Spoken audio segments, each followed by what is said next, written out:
আসসালামু আলাইকুম। এটিএন বাংলা সংবাদে সবাইকে স্বাগত জানাচ্ছি আসিফুর রহমান সাগর। শুরুতেই সংবাদ শিরোনাম।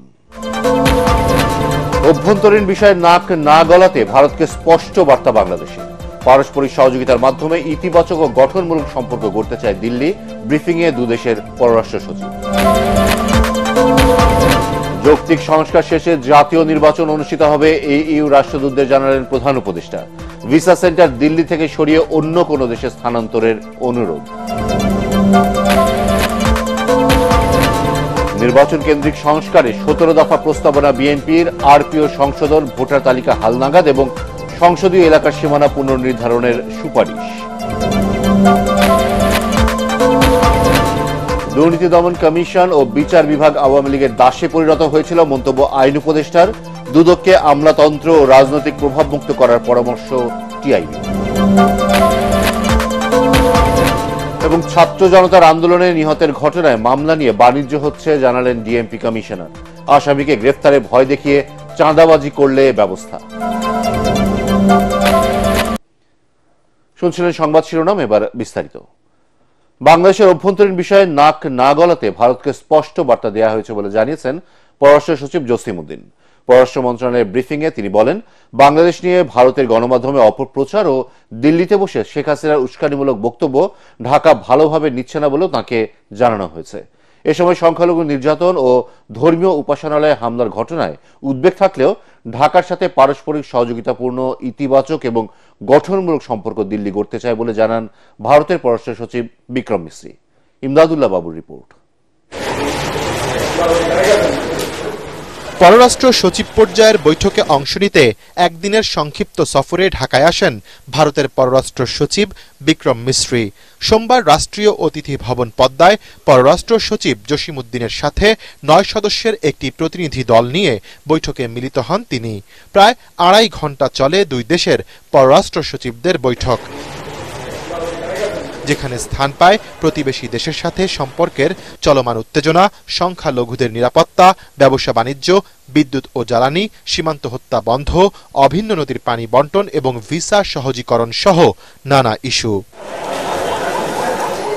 পরে পররাষ্ট্র উপদেষ্টা তৌহিদ হোসেনের সাথে সৌজন্য সাক্ষাৎ করেন বিক্রম মিশ্রি। সাক্ষাৎ শেষে গণমাধ্যমের মুখোমুখি হয়ে তিনি জানান, বাংলাদেশের নতুন সরকারের প্রতি সমর্থন রয়েছে ভারতের। India desires a positive, constructive and mutually beneficial relationship with Bangladesh. We have always seen in the past and we continue to see in the future this relationship as a people-centric and people-oriented relationship. 5 আগস্টের পর বাংলাদেশে সংখ্যালঘুদের উপর বিচ্ছিন্ন হামলা হয়েছে অভিযোগ করে দিল্লির এসব ঘটনায় উদ্বেগ আছে বলে জানান তিনি। I conveyed our concerns, including those related to the safety and welfare of minorities. We also discussed some regrettable incidents of attacks on cultural, religious and diplomatic properties. We expect overall a constructive approach on all these issues by the Bangladesh authorities. পরে আনুষ্ঠানিক ব্রিফিংয়ে বাংলাদেশের পররাষ্ট্র সচিব বলেন, দেশের সব নাগরিকের নিরাপত্তা নিশ্চিতে সরকার অঙ্গীকারাবদ্ধ বলে বিক্রম মিশ্রিকে জানানো হয়েছে। প্রাক্তন প্রধানমন্ত্রী তিনি ভারতে অবস্থান করে যে সমস্ত বক্তব্য রাখছেন, সেই বক্তব্যের প্রতি আমরা তাদের দৃষ্টি আকর্ষণ করেছি। সংখ্যালঘু সংক্রান্ত ভারতের যে প্রচার মাধ্যমের কথাবার্তাগুলো হচ্ছে, এটা আমরা অত্যন্ত জোরালোভাবে বলেছি। আমরা একটা খোলা বইয়ের মতো সেই মেসেজটা আমরা দিতে চাই। ভারতের পররাষ্ট্র সচিবকেও স্মরণ করিয়ে দিয়েছি যে বাংলাদেশ অন্য দেশের অভ্যন্তরীণ বিষয়ে মন্তব্য করা থেকে বিরত থাকে এবং অন্যান্য দেশেরও একই ধরনের শ্রদ্ধাবোধ আমাদের প্রতি দেখানো উচিত। ডক্টর মোহাম্মদ ইউনূসের সরকার ক্ষমতায় আসার পর ভারতের কোনো কূটনীতিকের এটি প্রথম সফর। ঢাকা দিল্লির সম্পর্ক ইতিবাচকভাবে এগিয়ে নিতে এই সফর গুরুত্বপূর্ণ ভূমিকা রাখবে বলে আশা করছেন সংশ্লিষ্টরা। ইমদাদুল্লাহ বাবু, এটিএন বাংলা, ঢাকা। ভারতে বসে সাবেক প্রধানমন্ত্রী শেখ হাসিনা অপপ্রচার চালাচ্ছে বলে উদ্বেগ প্রকাশ করেছেন প্রধান উপদেষ্টা ডক্টর মোহাম্মদ ইউনূস। ভারতের পররাষ্ট্র সচিব বিক্রম মিশ্রির সাথে প্রধান উপদেষ্টা বৈঠকের পর ব্রিফিংয়ে এই কথা জানান পরিবেশ উপদেষ্টা সৈয়দা রিজওয়ানা হাসান। তিনি বলেন, বৈঠকে অবাধ ও সুষ্ঠু নির্বাচনের মাধ্যমে গণতন্ত্রের অগ্রযাত্রার বিষয়ে অন্তর্বর্তী সরকার প্রতিজ্ঞাবদ্ধ বলেও ভারতকে জানানো হয়। এ সময় দুই দেশের সম্পর্কে যে মেঘ জমেছে তা দূর করতে ভারত আগ্রহী বলে জানান দেশটির পররাষ্ট্র সচিব। এ সময় ভিসা সমস্যা সমাধানের প্রতিশ্রুতিও দেন তিনি। জানিয়েছি যে ক্ষমতাচ্যুত প্রধানমন্ত্রী যিনি ওখানে আশ্রয় নিয়েছেন, তিনি যে সেখান থেকে কথাবার্তা বলছেন এবং বিভিন্ন কথাবার্তা বলার মাধ্যমে এক ধরনের উত্তেজনা তৈরি করার চেষ্টা করা হচ্ছে, সেটার ব্যাপারে উদ্বেগ খুব স্পষ্ট করে আমাদের পক্ষ থেকে তাদেরকে জানিয়ে দেওয়া হয়েছে। নির্বাচনের প্রশ্নে আমরা স্পষ্ট অবস্থান বলেছি যে আমাদের নির্বাচন অবশ্যই ফ্রি হবে, আমাদের নির্বাচন অবশ্যই ফেয়ার হবে এবং একটা গণতান্ত্রিক দেশের দিকে যাত্রা শুরু করার জন্য বর্তমান সরকার বদ্ধপরিকর। এই বিষয়ে সকলেই আমাদের পাশে থাকবেন, আমাদেরকে সহায়তা করবেন এবং একসাথে কাজ করে যাবেন বলে তাদের প্রতিশ্রুতি ব্যক্ত করেছে। প্রয়োজনীয় সংস্কার শেষে জাতীয় নির্বাচন অনুষ্ঠিত হবে বলে ইউরোপীয় ইউনিয়নের রাষ্ট্রদূত জানিয়েছেন অন্তর্বর্তী সরকারের প্রধান উপদেষ্টা ডক্টর মোহাম্মদ ইউনূস। তিনি বলেন, নির্বাচনের নির্দেশনা নিয়ে এ মাসেই সরকারের পক্ষ থেকে ঘোষণা দেওয়া হবে। এ সময় ভিসা সেন্টার দিল্লি থেকে সরিয়ে ঢাকা বা প্রতিবেশী কোনো দেশে স্থানান্তরের অনুরোধ করেন প্রধান উপদেষ্টা। বৈঠকে সকল ধরনের সহায়তা দিয়ে অন্তর্বর্তী সরকারের পাশে থাকার কথা জানিয়েছেন ইউরোপীয় ইউনিয়নের রাষ্ট্রদূত মাইকেল মিলার। আরো জানাচ্ছেন ইয়াসিন রানা। তেজগাঁয়ে প্রধান উপদেষ্টার কার্যালয়ে অন্তর্বর্তী সরকারের প্রধান উপদেষ্টা ডক্টর মোহাম্মদ ইউনূসের সঙ্গে বৈঠক করেন ইউরোপীয় ইউনিয়নের 19 সদস্যের প্রতিনিধি দল। বৈঠকে নির্বাচন, গত 16 বছরে আওয়ামী লীগ সরকারের অত্যাচার, শোষণ, গুম, মানবাধিকার লঙ্ঘন, অর্থ পাচার, ব্যাংকিং খাত বিপর্যস্ত করার তথ্য তুলে ধরেন প্রধান উপদেষ্টা doctor Yunus. Visa centre Delhi থেকে সরিয়ে ঢাকা বা প্রতিবেশী কোনো দেশে স্থানান্তরের অনুরোধ করেন প্রধান উপদেষ্টা। পরবর্তী নির্বাচন কিভাবে ও কখন অনুষ্ঠিত হবে সে বিষয়েও রাষ্ট্রদূতদের বিস্তারিত বার্তা দেন তিনি।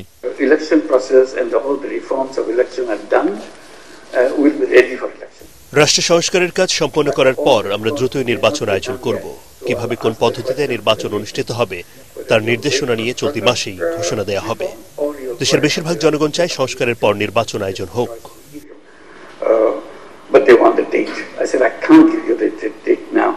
নির্বাচন নিয়ে রাজনৈতিক দলগুলোর সাথে চলমান সংলাপের কথাও ইইউ প্রতিনিধিদের সামনে তুলে ধরেন প্রফেসর ইউনূস।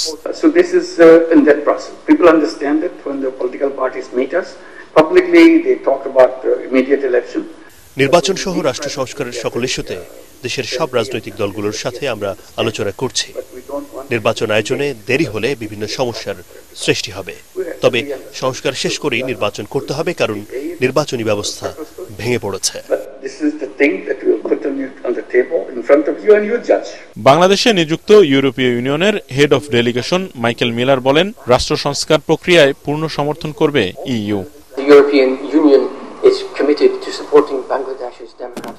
বাংলাদেশকে সকল বিষয়ে সহযোগিতা অব্যাহত রাখবে ইউরোপীয় ইউনিয়ন। অন্তর্বর্তীকালীন সরকারের প্রতি পূর্ণ আস্থা রয়েছে আমাদের। রাষ্ট্র সংস্কারে যেসব প্রস্তাবনা আসবে তা বাস্তবায়নে সহযোগিতা করা হবে।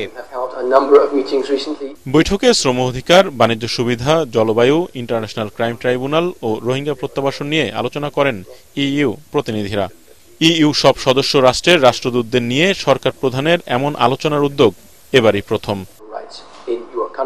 ইয়াসিন রানা, এটিএন বাংলা, ঢাকা। বর্তমান পরিস্থিতিতে সবচেয়ে অত্যাবশ্যকীয় নির্বাচন কেন্দ্রিক সংস্কারে 17 দফা প্রস্তাবনা দিয়েছে বিএনপি। গুলশান কার্যালয়ে সংবাদ সম্মেলনে দলের সংস্কার প্রস্তাবনা কমিটির প্রধান মঈন খান জানান, নির্বাচন কমিশন যাতে একটি সুষ্ঠু নিরপেক্ষ নির্বাচন আয়োজন করতে পারে সেজন্য আরপিও সংশোধন, নির্বাচন কমিশন নীতিমালা সংশোধন, এনআইডি অনুযায়ী ভোটার তালিকা হালনাগাদ এবং সংসদীয় এলাকার সীমানা পুনর্নির্ধারণ সহ বিভিন্ন বিধিমালা সংস্কারের সুপারিশ করা হয়েছে। বিস্তারিত কামরুজ্জামান রাজীবের রিপোর্টে।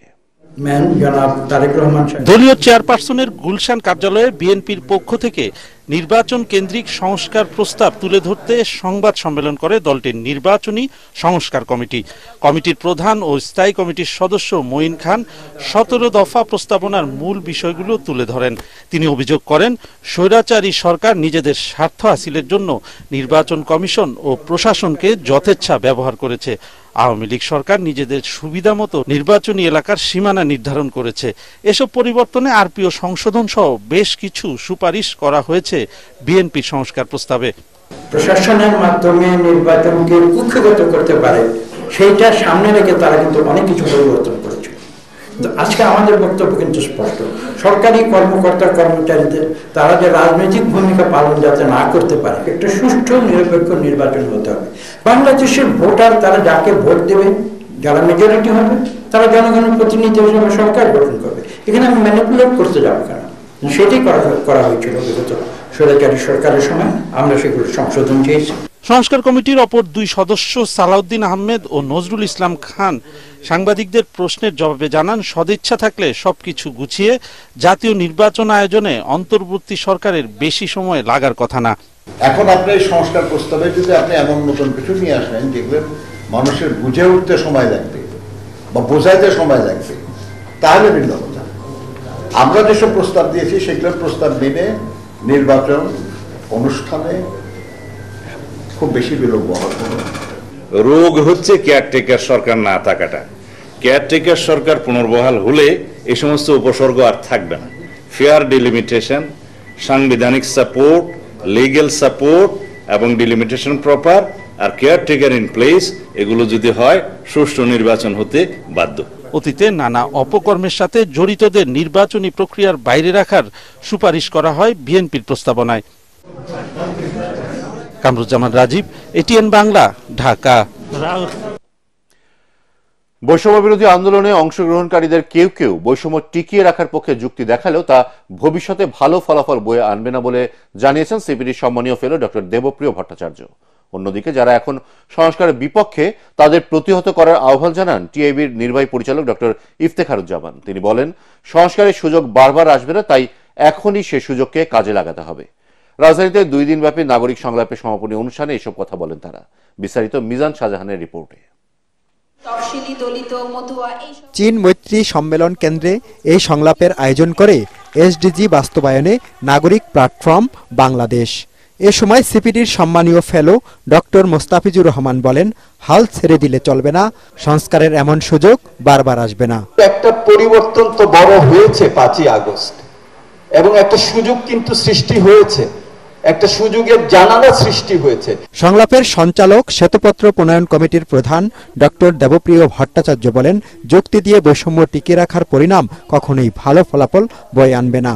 বৈষম্য বিরোধী চেতনার পক্ষের শক্তিদের ভিতরে কেউ না কেউ আমরা লক্ষ্য করছি যারা বিভিন্ন ধরনের বৈষম্যকে টিকিয়ে রাখার পক্ষে বিভিন্ন রকমের যুক্তিতর্ক দিচ্ছে।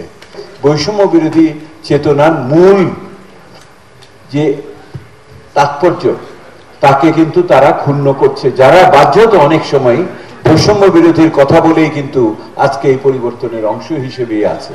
সংস্কার কমিশনগুলোতে নারী ও সংখ্যালঘুদের যথাযথ মূল্যায়ন না করাকে সরকারের অদূরদর্শিতা বলে মনে করেন সিপিডির সম্মানীয় ফেলো দেবপ্রিয়।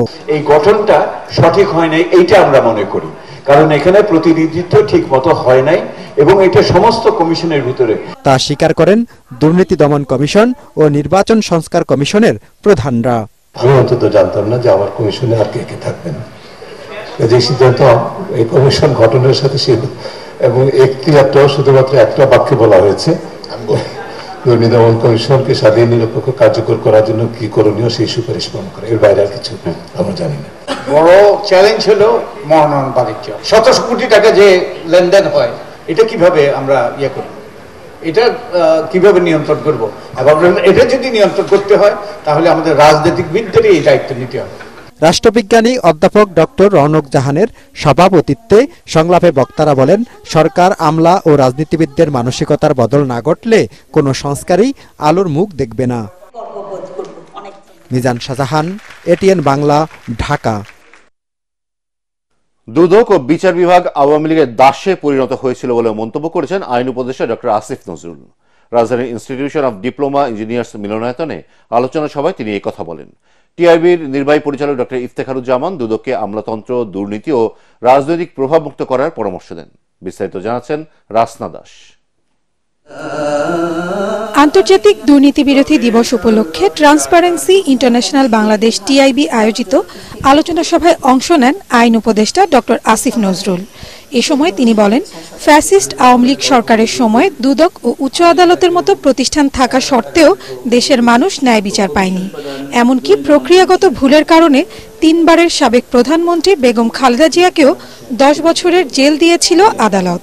দুদক ছিল, উচ্চ আদালত ছিল, কোনো বিচার হয়েছে? কিচ্ছু হয় না। বিচার কার হতো? খালেদা জিয়ার বিচার। 3 কোটি টাকা একটা জায়গায় রেখেছে প্রক্রিয়াগত ভুলের জন্য, একটা টাকা সেখান থেকে কেউ আত্মসাৎ করে নাই। সেই জন্য 3 বারের সাবেক প্রধানমন্ত্রীকে 10 বছরের জেল দিয়ে দিয়েছে এই দেশের দুদক বিচার বিভাগ মিলে। সেই চোর প্রধানমন্ত্রী, যার পুরা পরিবার ছিল চোর, সে সারা দেশে বলে বেড়াতো এতিমের টাকা নাকি খালেদা জিয়া আত্মসাৎ করেছে। এই চোরের মুখের সামনে তো কোনো কথা বলতে পারতো না। দুদক তার দাসে পরিণত হয়েছিল। অনুষ্ঠানে দুদক সংস্কারে গঠিত কমিশনের প্রধান ডক্টর ইফতেখারুজ্জামান বলেন, বিগত সরকারের প্রতিনিধিরা দীর্ঘদিন ধরে করা সব অন্যায় ও দুর্নীতি থেকে মুক্তি পেতে একটি দুর্নীতিবাজ রাষ্ট্রকাঠামো গঠন করেছিল। যে ধরনের তথ্য পাচ্ছে সেটি অত্যন্ত বিব্রতকর, যা এতদিন জেনেছে তার চেয়ে হাজার গুণ বেশি। অনিয়ম, অনাচার, বৈষম্য, দুর্নীতি কমিশনের স্বাভাবিক চিত্র। আমি আপনাদের সবার সঙ্গে বলছি, আমি বিব্রত হয়ে বলছি, বুকে হাত দিয়ে বলছি, আমি বিব্রত হয়ে বলছি। এই চিত্র আমার চোখের সামনে। আমাদের এই প্রতিষ্ঠানকে ঢেলে সাজানো সারাশি অভিযান ছাড়া কোনো উপায় নেই। এ সময় আইন উপদেষ্টা অন্তর্বর্তীকালীন সরকারকে নিরপেক্ষ জানিয়ে দেশের জনগণকে যে কোনো অন্যায়ের বিরুদ্ধে সোচ্চার হওয়ার আহ্বান জানান। রাসনা দাস, এটিএন বাংলা, ঢাকা। জুলাই আগস্টে ঘটনা করা মামলায় আসামিকে গ্রেফতারে ভয় দেখিয়ে চাঁদাবাজি করলে অভিযুক্ত পুলিশ ও বাদীর বিরুদ্ধে ব্যবস্থা নেওয়া হবে বলে জানিয়েছেন ডিএমপি কমিশনার শেখ মোহাম্মদ সাজ্জাদ আলী। রাজধানী মিন্টো রোডে মিট দ্য প্রেসে তিনি বলেন, তদন্তে যাদের বিরুদ্ধে প্রমাণ পাওয়া যাবে তাদেরকেই শুধু গ্রেফতার করা হবে। মামলা বাণিজ্যে চাঁদাবাজির অভিযোগে এরই মধ্যে এক পুলিশ কর্মকর্তার বিরুদ্ধে ব্যবস্থা নেওয়া হয়েছে বলেও জানান তিনি। রিপোর্ট মনির হোসেন তপুর। ঢাকা মেট্রোপলিটন পুলিশের ৩৮তম কমিশনার শেখ মোহাম্মদ সাজ্জাদ আলী দায়িত্ব নেয়ার পর প্রথম সংবাদ সম্মেলন। শুরুতেই জুলাই আগস্ট বিপ্লবের সময় পুলিশের অপেশাদার আচরণের জন্য ক্ষমা চান তিনি। 5 আগস্টের পর পুলিশ অনেকটা নিষ্ক্রিয় হয়ে পড়েছিল, সবার সহযোগিতায় পুনরায় সক্রিয় করা হচ্ছে বলে জানান তিনি। এই দেশ স্বাধীন হওয়ার পরেও তো এরকম যারা পাকিস্তান পিরিয়ডে চাকরিতে ছিল, ডিউরিং লিবারেশন পিরিয়ডে চাকরি ছিল, সবার চাকরিতে খাওয়া হয় নাই। তো এইরূপ যে 80 থেকে 90,000 লোক রিক্রুটেড হয়েছে, আমরা তো মানবিক কারণেই তাদেরকে তো আমরা গ্রহণ করতে পারি না। তবে যারা দুষ্টু, যারা পেশাদারিত্বের বাইরে যে নানা ধরনের কর্মে লিপ্ত হয়েছিল, তাদের বিরুদ্ধে তাদের অনেকে পালায়ে গেছে এবং তাদের অনেকের বিরুদ্ধে আমরা ব্যবস্থা নিচ্ছি। জুলাই আগস্টের মামলায় কাউকে হয়রানি, নির্যাতন কিংবা ভয় দেখিয়ে চাঁদাবাজির চেষ্টা করলে কাউকে ছাড় দেওয়া হবে না বলে সতর্ক করেন নয় কমিশনার।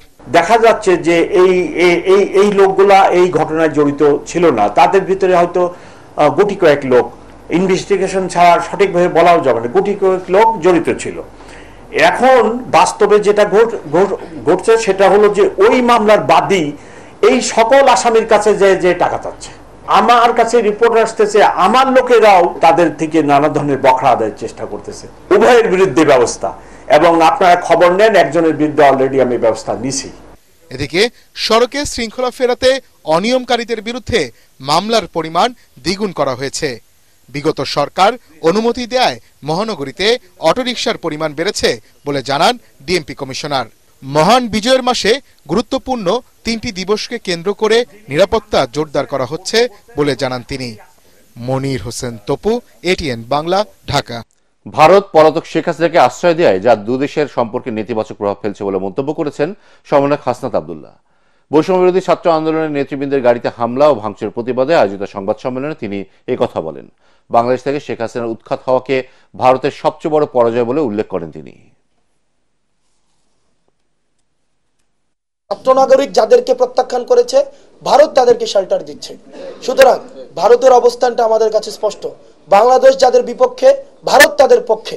সুতরাং ভারতের এই যে ডিপ্লোম্যাটিক স্ট্র্যাটেজি, আমরা তাদেরকে এই ডিপ্লোমেসিকে আমরা প্রশ্ন করি। আমাদের এই হাসিনাকে বাংলাদেশের মানুষ প্রত্যাখ্যান করছে, সুতরাং ভারতকে আমরা আহ্বান জানাবো, আপনারা জনগণের দৃষ্টিতে আপনারা বাংলাদেশকে দেখুন, আওয়ামী লীগের দৃষ্টিতে না দেখেন। জাতীয় নাগরিক কমিটির মুখ্য সংগঠক হয়েছেন বৈষম্য বিরোধী আন্দোলনের অন্যতম সমন্বয়ক সার্জিস আলম। সন্ধ্যায় সংগঠনের আহ্বায়ক নাসিরউদ্দিন পাটোয়ারি ও সদস্য সচিব আখতার হোসেন এক সংবাদ বিজ্ঞপ্তিতে এই সিদ্ধান্ত জানান। এতে বলা হয়, ফ্যাসিবাদী ব্যবস্থার বিলোপ ও নতুন রাজনৈতিক ধারাকে সম্প্রসারণের লক্ষ্যে জাতীয় নাগরিক কমিটির কেন্দ্রীয় সদস্য সার্জিস আলমকে মুখ্য সংগঠক পদে মনোনীত করা হয়েছে। এর আগে গত 25শে নভেম্বর বৈষম্য বিরোধী ছাত্র আন্দোলনের নেতা সার্জিস আলমকে জাতীয় নাগরিক কমিটির সদস্য করা হয়েছিল। এবারে জানিয়ে দেব পার্টেক্স খেলার খবর।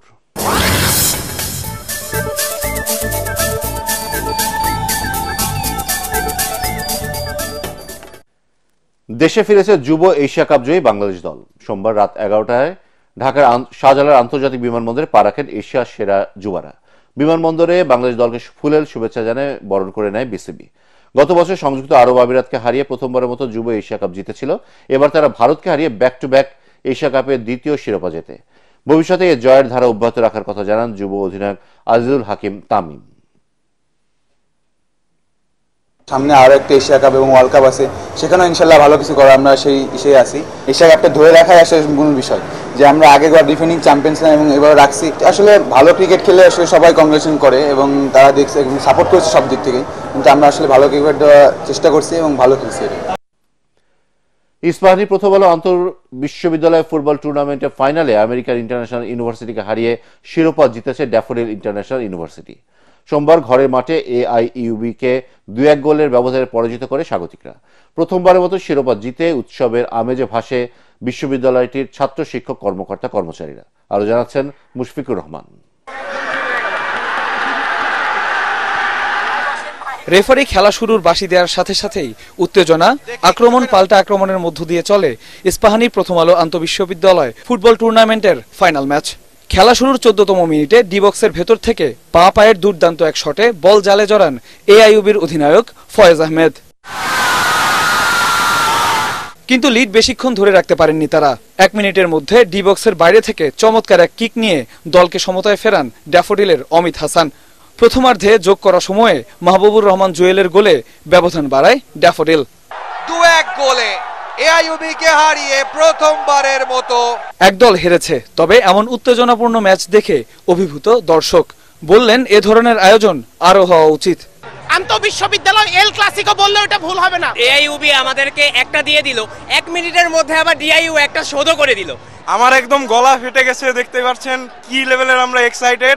ফুটবল খেলা অনেক ভালো লাগে, মানে আমরা অনেক দূর থেকে আসছি। সবার উদ্দেশ্যে একটা কথাই বলবো, ডেফোডিলে আসবেন, ঘুরবেন, চিল করবেন, খেলাধুলা করবেন, কাপ নিয়ে যেতে পারবেন না, কাপ আমাদেরই থাকবে। আয়োজকরা জানান দেশের ফুটবলকে এগিয়ে নিতে এ ধরনের কার্যক্রম চালিয়ে যাবেন তারা। মূল বিষয় হচ্ছে ফুটবলটাকে জনপ্রিয় করে তোলা, ভালো ভালো খেলোয়াড় তুলে আনা। বাংলাদেশে যে ফুটবলের যে একটা জোয়ার ছিল 80-90 দশকের দিকে, সেই জায়গাটাকে আবার ফিরিয়ে আনা। ফুটবল পুনর্জাগরণ দরকার এবং আমাদের এই চেষ্টা, অর্থাৎ আন্তঃবিশ্ববিদ্যালয়ের ফুটবল প্রতিযোগিতার মধ্যে দিয়ে আমরা সে ফুটবলের পুরনো ঐতিহ্যটা ফিরিয়ে আনতে চাই। খেলার কোনো বিকল্প নেই, ইয়াং জেনারেশনকে খেলায় উদ্বুদ্ধ করতে হবে এবং সেই জায়গা থেকে আমাদের একটা দায়বদ্ধতা আছে। ATN বাংলা বরাবরই সেই জন্য খেলার সাথে সম্পৃক্ত থাকে। খেলা শেষে বিজয়ী ও রানার আপ দলের মাঝে পুরস্কার বিতরণ করেন ইস্পাহানি ও প্রথম আলোর কর্মকর্তারা। ড্যাফোডিল বিশ্ববিদ্যালয়ের ক্যাম্পাসে এসে আবারও মনে হচ্ছে ফুটবলের সে হারানো গৌরব আবারও ফিরে এসেছে। বিশেষজ্ঞরা বলছেন স্কুল, কলেজ এবং বিশ্ববিদ্যালয় পর্যায়ে এভাবেই ফুটবল টুর্নামেন্টের আয়োজন করলে বাংলাদেশের ফুটবল আবারও তার হারানো গৌরব ফিরে পাবে। মুশফিকুর রহমান, ATN বাংলা, আশুলিয়া, সাভার। শেষ করার আগে সংবাদ শিরোনাম আরো একবার। অভ্যন্তরীণ বিষয়ে নাক না গলাতে ভারতকে স্পষ্ট বার্তা বাংলাদেশের। পারস্পরিক সহযোগিতার মাধ্যমে ইতিবাচক ও গঠনমূলক সম্পর্ক গড়তে চায় দিল্লি। ব্রিফিংয়ে দুদেশের পররাষ্ট্র সচিব। যৌক্তিক সংস্কার শেষে জাতীয় নির্বাচন অনুষ্ঠিত হবে, EU রাষ্ট্রদূতদের জানালেন প্রধান উপদেষ্টা। ভিসা সেন্টার দিল্লি থেকে সরিয়ে অন্য কোনো দেশে স্থানান্তরের অনুরোধ। নির্বাচন কেন্দ্রিক সংস্কারে 17 দফা প্রস্তাবনা বিএনপি। RPO সংশোধন, ভোটার তালিকা হালনাগাদ এবং সংসদীয় এলাকার সীমানা পুনর্নির্ধারণের সুপারিশ। দুর্নীতি দমন কমিশন ও বিচার বিভাগ আওয়ামী লীগের দাসে পরিণত হয়েছিল মন্তব্য আইন উপদেষ্টার। দুদককে আমলাতন্ত্র ও রাজনৈতিক প্রভাব মুক্ত করার পরামর্শ টিআইবি। এবং ছাত্র জনতার আন্দোলনে নিহতের ঘটনায় মামলা নিয়ে বাণিজ্য হচ্ছে জানালেন ডিএমপি কমিশনার। আসামিকে গ্রেফতারে ভয় দেখিয়ে চাঁদাবাজি করলে ব্যবস্থা। পরবর্তী সংবাদ দেখার আমন্ত্রণ জানিয়ে এখনকার মতো শেষ করছে এটিএন বাংলা সংবাদ। ইউটিউবে দেখতে ব্রাউজ করুন youtube/ATN Bangla News।